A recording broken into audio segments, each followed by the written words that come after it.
Shalom, shalom bien-aimés, que Jésus vous bénisse. Papa Yahweh, merci pour ce temps que tu rends possible. Merci Père pour ce message et j'espère que cela va rassurer quelqu'un au nom de Jésus. Amen, amen. Bien-aimés, que Dieu vous bénisse. J'espère que vous allez bien, que Dieu bénisse vos familles, que Dieu bénisse vos projets et que quoi que vous fassiez, vous puissiez toujours le faire comme pour la gloire de Dieu. Si dans ton travail, ce n'est pas facile, confie cela au Seigneur, mais continue de faire ton travail bien, comme pour la gloire de Dieu. Et la Bible dit de faire, en Philippiens 2,14, toutes choses sans murmure ni hésitation. Continue de travailler sans murmurer, continue de travailler sans hésitation. Si ça ne va pas, va voir ton chef, va voir quelqu'un, mais si tu sens que ça ne va pas, autant partir. Mais ne travaille pas en murmurant, ne travaille pas en boudant, ne travaille pas dans la colère, parce que la bénédiction n'est pas attachée à ce genre de choses. Amen. Que Dieu vous bénisse. Aujourd'hui, j'aimerais parler de quelque chose, de la peur des chrétiens de la mort. Beaucoup de chrétiens ont peur des sorciers. Beaucoup de chrétiens ont peur des personnes qui les menacent. Et parfois, ça me mène à poser la question de savoir si Jésus n'est pas assez fort, n'est pas assez capable de nous protéger. Pourquoi est-ce que dès que quelqu'un vient nous menacer, on a déjà peur? On dort mal parce qu'on a appris telle chose. J'ai dit dans une vidéo qu'il y a quelque chose qui ne va pas arrêter dans nos vies. Les liens de réclamation de nos hôtels de famille ne vont pas arrêter de crier. Les sorciers de nos familles ne vont pas arrêter de nous attaquer. Les personnes même autour de nous ne vont pas arrêter de nous jalouser. Ils vont même imbriquer, ils vont même aller voir des marabouts avec nos noms et nos prénoms. Ce n'est pas des choses qui vont s'arrêter. Mais Dieu non plus ne va pas arrêter de nous protéger. Il ne va pas arrêter de nous secourir. Il ne va pas arrêter de nous porter.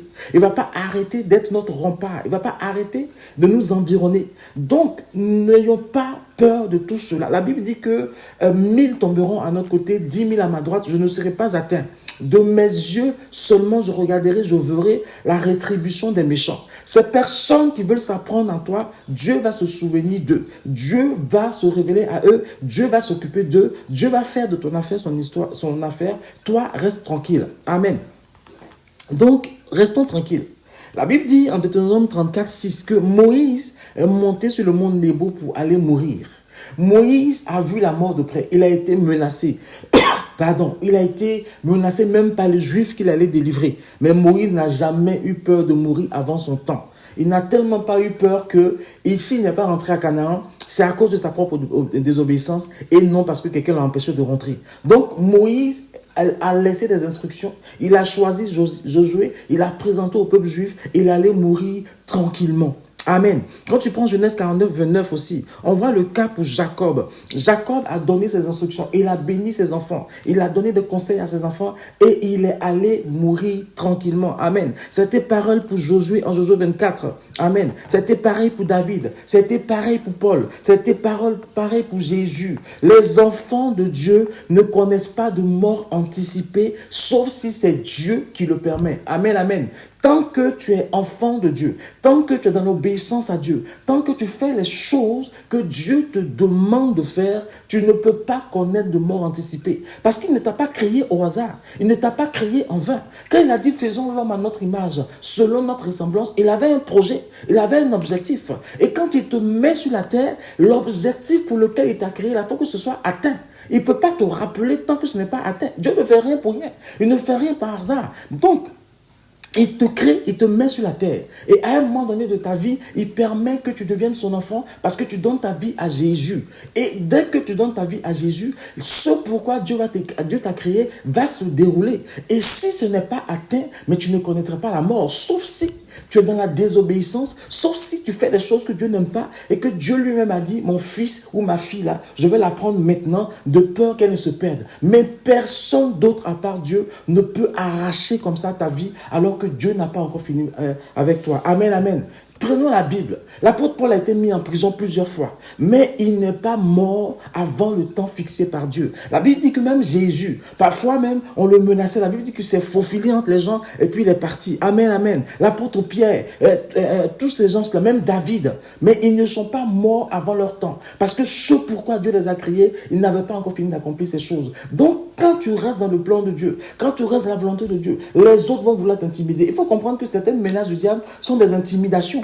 Ce sont des intimidations pour te faire croire qu'ils peuvent atteindre à ta vie. Mais ils ne peuvent pas atteindre à ta vie sans que Dieu ne l'ait voulu.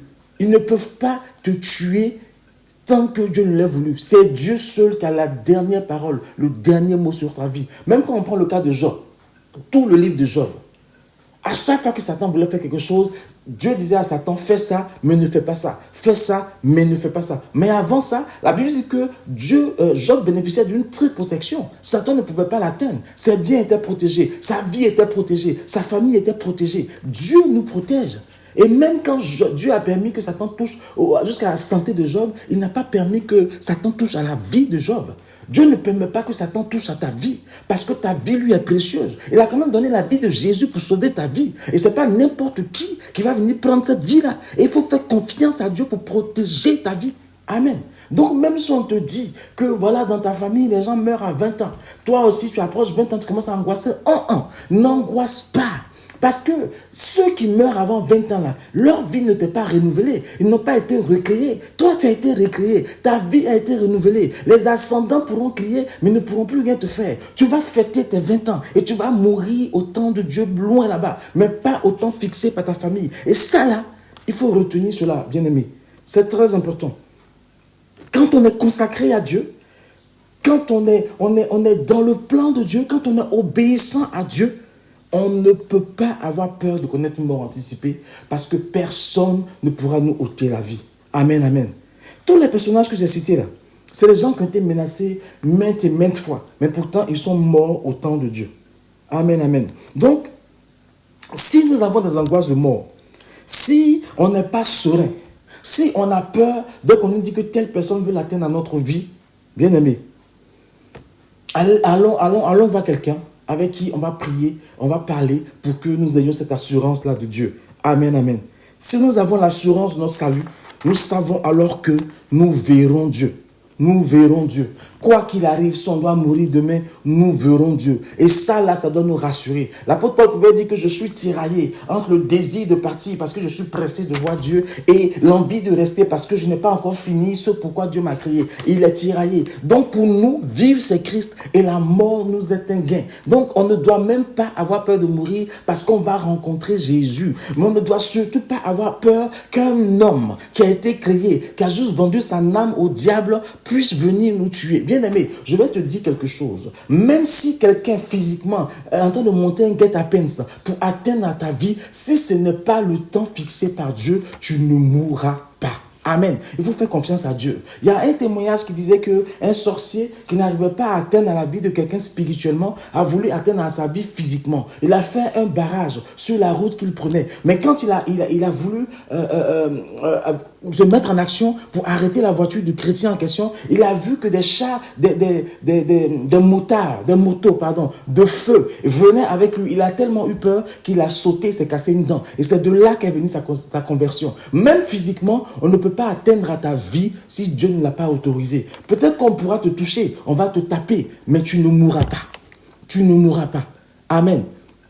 Ils pourront te faire la guerre, ils pourront te menacer, mais ils ne pourront pas atteindre à ta vie parce que celui qui a la dernière parole sur ta vie, c'est Jésus. Je veux rassurer quelqu'un ce matin en te disant que quelles que soient les menaces que tu entends, n'aie pas peur. Mais surtout, si c'est une révélation qui t'a dit qu'il y a telle personne de ta famille qui veut te tuer, telle personne de ta famille qui veut te tuer, les liens ancestraux, si c'est une révélation, dis juste merci au Seigneur parce que Dieu te révèle ceux qui vont bientôt mourir s'ils n'arrêtent pas de vouloir t'attaquer. Parce que tous ceux qui essaient de t'attaquer là, à un moment donné, ils sont menacés par Dieu. Ils sont avertis par Dieu. Et c'est quand ils continuent de vouloir nous atteindre que Dieu, en nous défendant, va finir par leur ôter la vie. Amen, amen. Parce qu'ils vont vouloir s'en prendre à l'enfant de Dieu, leur vie sera ôtée. Donc si on te dit que quelqu'un essaie de te tuer, quelqu'un essaie de t'attaquer, dis merci Seigneur. Parce que voici des gens qui vont bientôt mourir parce qu'ils s'en prennent à un enfant de Dieu. Mais certainement pas toi. N'aie pas peur, car ton Dieu a vaincu et toi tu vaincras. Personne ne pourra t'ôter la vie. C'est Dieu même qui, au moment venu, te fera comprendre que le temps arrive, commence à donner tes instructions, commence à préparer tes choses et tu partiras paisiblement. Une sœur m'a dit que, et moi-même j'avoue, que la manière de partir peut faire peur. Parce que tu peux partir par accident, tu peux partir brûlé, tu peux partir par un accident d'avion, tu peux partir poignardé. La manière de partir peut faire peur. Mais quelle que soit la manière dont Dieu a choisi de nous faire partir, qui nous donne de pouvoir partir paisiblement. Qu'au moment où cela va arriver, même si on voit la chose venir, que notre corps physique ne ressente rien et que notre âme soit enlevée avant, en tout cas que Dieu nous donne de pouvoir partir paisiblement sans avoir peur que n'importe qui vienne nous faire croire qu'il peut jouer avec notre vie. Notre vie appartient à Jésus. C'était ce que j'avais sur le cœur pour toi. N'aie pas peur des menaces. Ne crains pas ceux qui sont autour de toi qui te menacent, mais crains celui qui peut te faire mourir dans les temps de feu éternel. Amen, amen. Mais celui qui peut te faire mourir dans les temps de feu éternel, c'est ton papa. Et lui, il a prévu plutôt un endroit paisible pour toi, pour vivre avec lui. Donc pour toi, mourir est un gain. Mais n'aie pas peur de mourir avant, parce que Dieu ne permettra pas que tu partes avant. Tant que tu lui es fidèle, tant que tu restes son enfant, il permettra que tu partes au temps voulu. Bien aimé, les témoignages qu'on a, des médecins chrétiens en soins palliatifs et autres, même de mon épouse qui est médecin, on voit que ceux qui sont enfants de Dieu, quand ils sont près de la mort, ils ont une mort paisible parce qu'ils sont rassurés. Ils sont rassurés. Le papa les attend. Leur mort est paisible. Mais ceux qui ne sont pas enfants de Dieu, ils ont une mort plus ou moins agitée. Il y a une femme chrétienne qui travaille dans des pompes funèbres sur une île, là, qui a dit qu'elle a vu la différence entre la mort d'un enfant de Dieu et la mort d'un non-enfant de Dieu.